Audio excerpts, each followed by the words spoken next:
दोस्तों राम राम। सबसे नमस्कार और सबका स्वागत है दिव्य राजन चैनल पर। दोस्तों आज जब हम अपनी चर्चा शुरू कर रहे हैं तो एक लाइटर नोट पर शुरू करेंगे। ऑल्दो जो सब्जेक्ट है अभी का वो तो गंभीर विषय है। गंभीर से मेरा मतलब ऐसा बड़ा एक सिग्निफिकेंट मैटर है। लाइटर नोट ये है साहब कि जैसे अभी नरेंद्र मोदी साहब हमारे पीएम यूएस के स्टेट विजिट पर जा रहे हैं। तो ऐसे ही मैं कुछ थोड़ा सा कुछ रिलेटेड आर्टिकल्स और ये सब कुछ पढ़ रहा था कि ऑफिशियल विजिट क्या होती है, स्टेट विजिट क्या होती है। लाइक दिस थोड़ा सा कुछ एक पढ़ने की प्रयास कर रहा था, जानने की कोशिश कर रहा था। तो ऐसे ही किसी में मतलब एक तो आप सबको भी पता होगा कि जैसा एक अमेरिका की ओर से उनके सम्मान में किस तोपों की सलामी दी जानी है। अब एक से एक धुरंधर है क्या कहें उनको। तो बोले 21 तोपे तो वहां पे मोदी जी के सम्मान में अमेरिका में छूटेंगी, मगर यहाँ पर अब वो क्या मैं बोल दूं, बट मतलब धुआं अब आप समझ जाइए स्थान विशेष से यहाँ पर कईयों के निकलेगा। तो मतलब आई बस्ट इनटू लॉफ्टर कि मतलब क्या क्या लोगों के दिमाग चलते हैं, क्या बोल रहे अब आदमी। ठीक है, चलिए अच्छी बात है कि जैसे भी है लोग अपने अपने तरीके से उसको ले रहे हैं। खैर एनीवे बात सही भी है कि जब वहां पर 21 तोपों की सलामी दी जा रही होगी तो यहाँ पे बहुतों के मन में एक कुढ़न और दुनिया भर के फिर वही ब्ला ब्ला ब्ला। अभी जैसे एक और चीज पता चली कि अभी से वहां पर मोदी जी के नाम से एक मोदी थाली करके रेस्टोरेंट्स ने सर्व करना शुरू कर दिया है या उनके जाने पर सर्व की जाएगी। तो देख रहा था तो उनको तंज करने के लिए कुछ नहीं मिला तो हमारे एक बड़ी प्रबुद्ध पार्टी ने मोदानी थाली जिसमें से पनीर यहाँ से आ रहा है, रोटी यहाँ से आ रही है, चावल यहाँ से आ रहा है, ये डिश यहाँ से आ रही है, लाइक दैट। मतलब ऑल सॉर्ट ऑफ नॉनसेंस। अरे साहब, हमारे गवर्नमेंट हेड हैं, वे एक किसी ऐसे देश में जा रहे हैं जो जिसके पूरे विश्व में एक चौधराहट जैसी कायम है, और वहां पर उनको स्टेट विजिट पर बुलाया गया है। आप लोग अंतर समझना चाहें ऑफिशियल विजिट और स्टेट विजिट में तो गूगल कर लें, बेहतर रहेगा। वो उतना समय फिर यहाँ पर हमारा बच जाएगा। तो खैर एनीवे साहब, तो मोदी साहब हमारे यहाँ से as a head of the government ये उनकी विजिट है। अब आप इससे अंतर समझ जाइए। अब जैसे हेड ऑफ द स्टेट तो हमारी प्रेसिडेंट मुर्मू मैडम है, but head of the government Modi साहब हैं। तो मोदी साहब को as a government head of the government invite किया गया है व्हाइट हाउस के द्वारा। इसकी अपनी एक अलग ही महत्व होता है, इसका एक अलग ही मतलब एक स्टेटस होता है। मोदी जी इससे पहले भी 4 बार जा चुके हैं। सही से याद करें तो 2014 में वे आए थे, तो फिर शायद है कि 2015 में गए, फिर 16 में गए, फिर लाइक ऑन पहले जब गए थे तब बराक ओबामा साहब प्रेसिडेंट थे।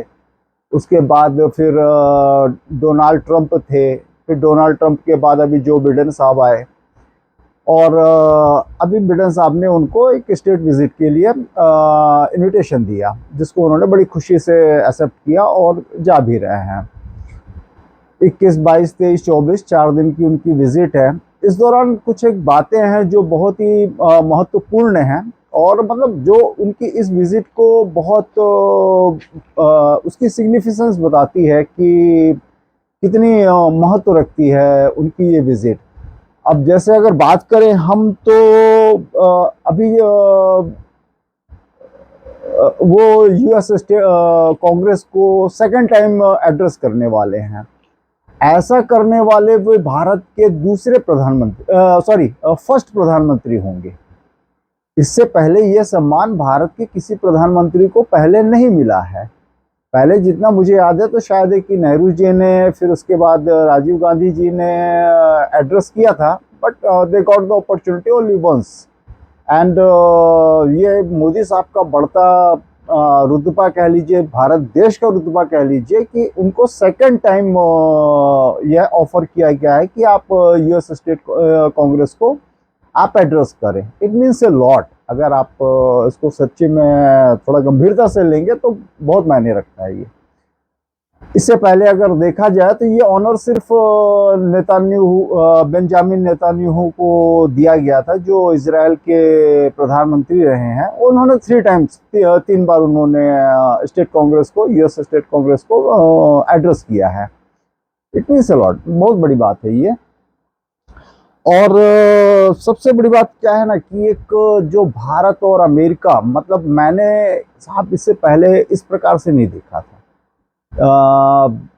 ऑल्दो भारत हमेशा अपनी जो पॉलिसी थी, कल भी अपन ने डिस्कस की थी कि नॉन अलाइनमेंट मूवमेंट का सदस्य रहा है, गुटनिरपेक्ष रहा है, ना इस तरफ न उधर, सबसे सौहार्दपूर्ण संबंध और सच के साथ। और हमारी जैसे सनातन परंपरा है वसुधैव कुटुंबकम, तो उसका बड़ी अच्छे से पालन करते आया है।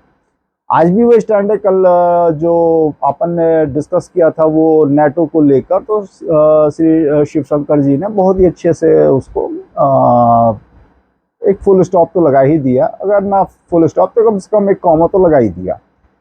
अब इसके आगे देखेंगे फिर कभी आगे भविष्य में क्या होता है। अच्छा साहब, ये एक जो अभी इनकी ये जो विजिट है हमारे आदरणीय प्रधानमंत्री जी की यूएस की, इसके और क्या मायने हो सकते हैं? तो जो मैं जितना पढ़ सका और जितना जो मेरी अल्प बुद्धि में आया, तो एक छोटा सा मेरे को ऐसा लग रहा था कि कहीं ना कहीं फिर से China is in the centre. क्योंकि इधर आप देखेंगे तो इंडो पैसिफिक में रीजन में चाइना की जो एक खुराफाती कह लीजिए साहब, ये हम लेमैन लैंग्वेज में जिसको कहना चाहिए ना, फिर चाहे वो तिब्बत हो, फिर वो चाहे और कोई भी देश हो, हमारे साथ भी कई बार होता रहता है। उनकी सेना इन्फिल्ट्रेशन करती है, भारतीय सेना अच्छा तबीयत से जवाब देती है। फिर यहाँ के जो कुछ वामी कामी हैं वे उनके चाइना के डिफेंस में उतर जाते हैं। फिर पता चलता है, एक वीडियो आता है जिसमें पता चलता है चाइनीज़ ट्रूप्स की अच्छी जमकर कुटाई हो रही है। बहुत सारी चीज़ें फिर आती हैं। अब चूंकि क्या है, पुष्टि नहीं होती है तो बोलने में थोड़ा सा सोचना पड़ता है। ये सब सोशल प्लेटफॉर्म पर अगर आप एक जिम्मेदारी से आप उतने उससे नहीं बोल पाते हैं। खैर एनीवे, तो ये जो सेंटर में है वो कहीं ना कहीं चाइना को लेकर भी मुझे ऐसा लगता है कि बहुत सी बातें होनी है। और टू काउंटर चाइना, मतलब जो भारत को अगर देखा जाए इस पूरे इंडो पैसिफिक रीजन को, तो सिर्फ एक भारत है जो चाइना को कंटेन कर सकता है। ऐसा सिर्फ कुछ एक लोग नहीं, मतलब अमेरिका को भी लगता है और वो जानता है कि अगर जो भी मैंने बात कही कि अगर चाइना को कंटेन करना है तो भारत को आगे लाना पड़ेगा। ये उसकी अपनी एक डिप्लोमेटिक स्ट्रेटजी हो सकती है। और डेफिनेटली हम इतना सक्षम भी है कि we can not only China but we can control any of the country. और जो भी अगर अपनी सीमा को क्रॉस करता है, तो अपनी लाइन क्रॉस करता है, हम इतने सक्षम आज हो चुके हैं। और इसके बाद साहब जो वैसे नॉर्मली वो तो कोई भी स्टेट विजिट हो या ऑफिशियल विजिट हो, ट्रेड और ये सब चीज़ें तो एक नॉर्मल सी बात होती है। कुछ ट्रेड एग्रीमेंट साइन होते हैं, कुछ इसी से रिलेटेड बहुत सारी चीज़ें होती हैं, तो ये सब एक कॉमन फीचर होता है। उसके अलावा एक चीज़ और जो मुझे अपील कर रही थी कि जो बिडेन साहब जो थोड़ा सा डेस्परेट से लगे मेरे को कि वो एक डील है कोई ड्रोन की, बहुत ज़्यादा डिटेल तो आप जानते हैं ये सबकी सरफेस होती नहीं है, तो कोई 22,000 करोड़ की डील है, उसको साइन कराने के लिए वे बड़े डेस्परेट है और चाहते हैं कि मोदी साहब कैसे भी हो, जो भी कुछ करके मतलब वो डील साइन कर दें। तो ओवरऑल अगर हम ऐसे देखें तो ये तो हमारे लिए एक विन विन सिचुएशन जैसी होती है। और इतना करीब तो मैंने पहले तो कभी नहीं नोटिस किया था कि भारत और अमेरिका आए होंगे। और ये विजिट डेफिनेटली इस बात को मेरी कंफर्म करती है। आप सब भी सहमत हो तो प्लीज़ कमेंट करके बताया कीजिए कि हम आपसे सहमत है या नहीं है, जैसा है।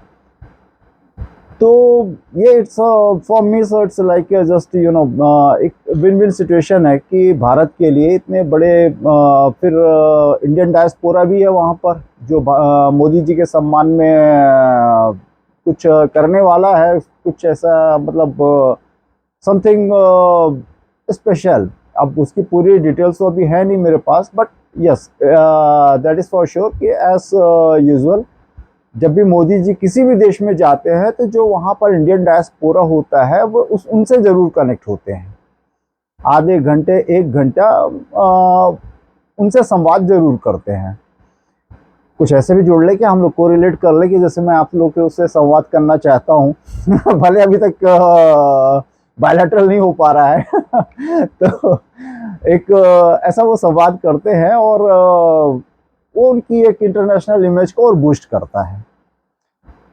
और उससे भी बड़ी बात एक ये भी है कि नेक्स्ट ईयर 2024 में यूएस में भी चुनाव होने हैं, और यहाँ अपने भारत में भी चुनाव होना है। दोनों ही महाशक्तियों को एक अग्नि परीक्षा कह लेते हैं। मोदी जी के लिए भी एक अग्नि परीक्षा रहेगी, और उधर बिडेन साहब को भी रहेगी। बिडेन साहब की कोशिश रहेगी कि अगर मोदी साहब किसी भी प्रकार इंडियन डायस्पोरा को यह कन्विंस कर सके कि बिडेन साहब को सपोर्ट करने में आप लोग की बेहतरी है, तो मे भी एक अच्छा बड़ा मतलब मैं कहूँगा वोट बैंक है इंडियंस का वजूद रखते हैं वे। वहाँ की राजनीति में इंडियन वोट्स काफ़ी मायने रखते हैं। अगर आप याद कर सके तो जिस समय डोनाल्ड ट्रंप प्रेसिडेंट होते थे तो उन्होंने चुनाव के दौरान जब वो अपने सेकंड टर्म के लिए कॉन्टेस्ट कर रहे थे तो उन्होंने मोदी जी को विशेष तौर पर इसके लिए इनवाइट भी किया था, और उन्होंने वे गए भी थे। और ठीक है, अब डोनाल्ड ट्रंप साहब की अपनी एक अलग कहानी रहती है, आप सब जानते ही हैं।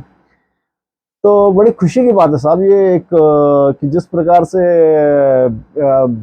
भारत अमेरिका करीब आ रहे हैं, और एक बड़ा टाइट एक बॉन्डिंग में आ रहे हैं। मैं तो कहूँगा कि ये हम भारतीयों के लिए and as well as for Americans definitely it's going to be on the very positive side. कुछ ना कुछ तो बेहतर ही होगा और बहुत अच्छा होगा। दोनों ग्लोबल पावर्स हैं, और अब हम किसी भी तरीके से ये नहीं कह सकते कि वी लैग समवेयर बिहाइंड। नहीं, अब हम लोग भी ठीक है, एक टाइम लगता है, कुछ प्रोसेस लगता है, but yes we have make a mark on the global platform. And मैं सिर्फ ऐसा नहीं कहता कि सिर्फ मोदी जी के ही उससे पूरा वो हुआ, but a major contribution has come from Modi ji. इस बात को मैं बहुत फर्मली मैं मानता हूँ। इससे पहले भी हम इनके पूर्ववर्ती जितने भी पीएम थे सबने अपने अपने प्रयास किए, और सबकी अपनी अपनी प्रेफरेंसेस भी होती हैं। कोई किसी के साथ ज़्यादा कंफर्टेबल है, कोई किसी के साथ ज़्यादा कंफर्टेबल है, कोई अमेरिका के साथ ज़्यादा कंफर्टेबल है, कोई रशिया के साथ ज़्यादा कंफर्टेबल है, और कुछ तो चाइना के साथ ज़्यादा कंफर्टेबल है। यहाँ हमारी कुछ ऊपर नीचे उनके साथ हो रहा होता है, पता चलता है वो वहाँ पे कोई सीक्रेट मीटिंग कर रहे हैं। तो इट ऑल सबकी अपनी अपनी चॉइसेस है, हम क्या कर सकते हैं। बट ये है कि यस अभी जो हो रहा है और जो होने जा रहा है ये भारत के लिए और बायलैटरल भारत अमेरिका दोनों के लिए एक बहुत निर्णायक और बहुत ही अच्छे पॉजिटिव साइड की ओर जा रहा है। I think I should sum up it now. कुछ 14-15 मिनट हो भी गए हैं। And once again I will request you all, अगर आप सबको कंटेंट मेरा अच्छा लगा हो तो जैसे एक रिक्वेस्ट रहती है साहब कि एक बार सब्सक्राइब का बटन दबाएं, लाइक का बटन दबाएं, और ये मुझे एक मैसेज मिलता है कि यस, मेरा मैसेज क्या आप लोगों ने समझा और सही पाया, तो आप लोगों ने मुझे सब्सक्राइब किया और लाइक किया। चलिए साहब, अब आज के लिए इतना काफ़ी है। सो शुभ रात्रि, जय श्री राम, जय हिंद, वंदे मातरम।